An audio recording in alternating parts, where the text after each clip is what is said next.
Timnas Indonesia menahan imbang Bahrain 2-2 dalam laga ketiga kualifikasi Piala Dunia 2026 Grup C Zona Asia.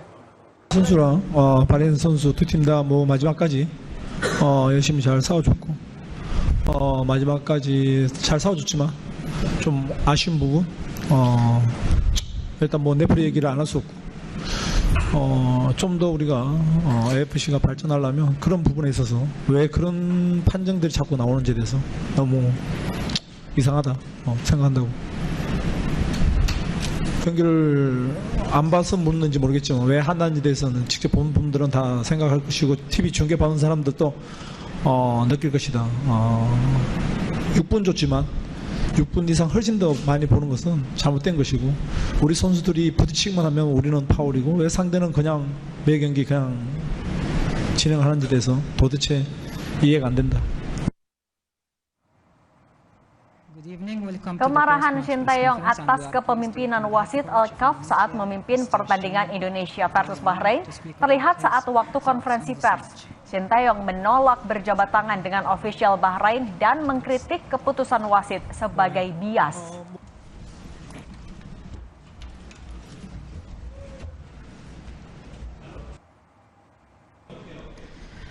Good evening, welcome to the post-match press conference and we are pleased to welcome the head coach of... Dalam keterangan tertulis yang kami kutip dari Kompas.com, Arya Sinulinga, Ketua Exco PSSI bilang, ya kita kirim surat protes. Kita sangat kecewa dengan kepemimpinan wasit, seperti menambah waktu sampai Bahrain menciptakan gol.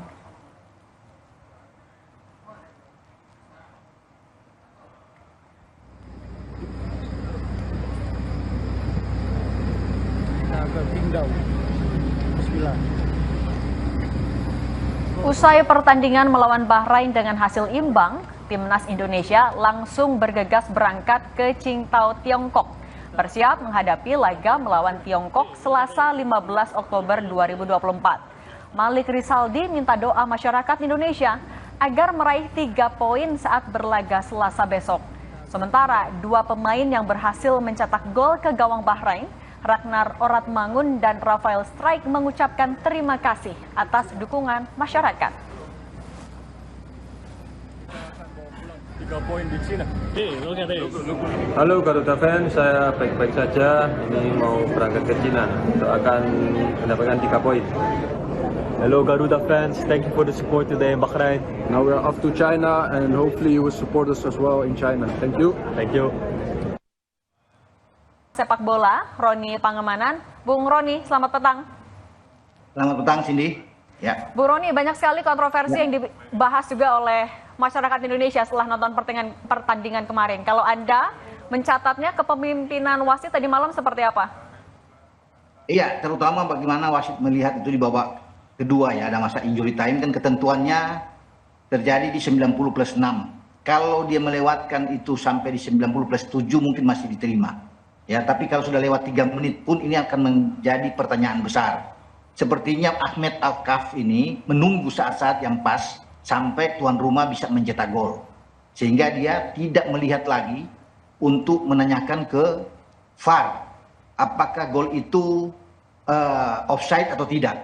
Ya sekedar untuk bertanya, tapi dia tidak bertanya lagi ketika bola datang ke tengah, langsung ditiup setelah selesai ada kick off sana, pertandingan selesai.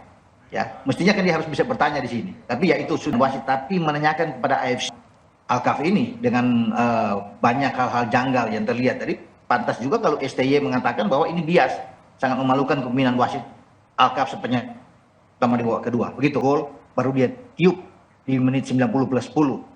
Itu kan sudah terlalu jauh. Ya kalau bisa dikatakan. Bisa ditolerir dan saya bilang tadi di 90+6 sampai 1 menit aja lewat atau 2 menit masih oke lah. Jadi saya pikir membuat kita agak dirugikan.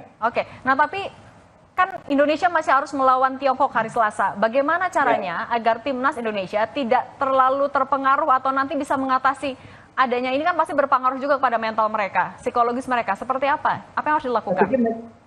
Saya kira mereka harus cepat move on dengan pertandingan ini. Ya. Lupakan pertandingan lawan Bahrain, lupakan kejadian lawan Pak wasit Ahmed Alkaf ini. Jangan masuk dalam ingatan untuk kemudian terbawa sampai di Cina. Sekarang sudah harus fokus pemain-pemain semua itu lawan Cina. Ya, karena Cina ini pasti akan bereaksi juga setelah mereka kalah dari Australia kemarin 3 kali kalah. Mereka tidak ingin malu di kandang mereka. Mereka ingin mengalahkan Indonesia. Itu bagi Cina. Sehingga kita ini harus pemain-pemain fokus 100% konsentrasi. Jadi buang jauh-jauh itu tragedi atau peristiwa di Bahrain kemarin, jangan mengganggu anak-anak punya konsentrasi. Jadi sekarang mental mesti siap menghadapi Cina. Itu yang paling penting buat kita. Dan tidak ada lagi kartu-kartu kuning yang terjadi di sana, terutama untuk Jai Ises dan Calvin Verdong. Oke, fokus di hari Selasa yang melawan Tiongkok. Ya, Bung Roni, betul. terima kasih sudah berbagi di Kompas Petang. Sehat selalu. Ya, sama-sama. Usai jeda saudara, Presiden Joko Widodo meresmikan sejumlah fasilitas di Ibu Kota Nusantara. Salah satunya Istana Negara.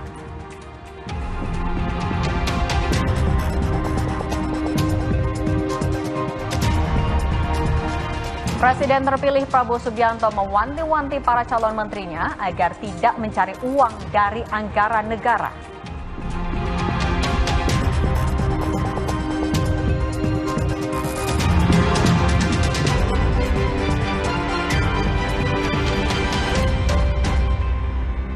식당 프리미엄 하루 6만 나만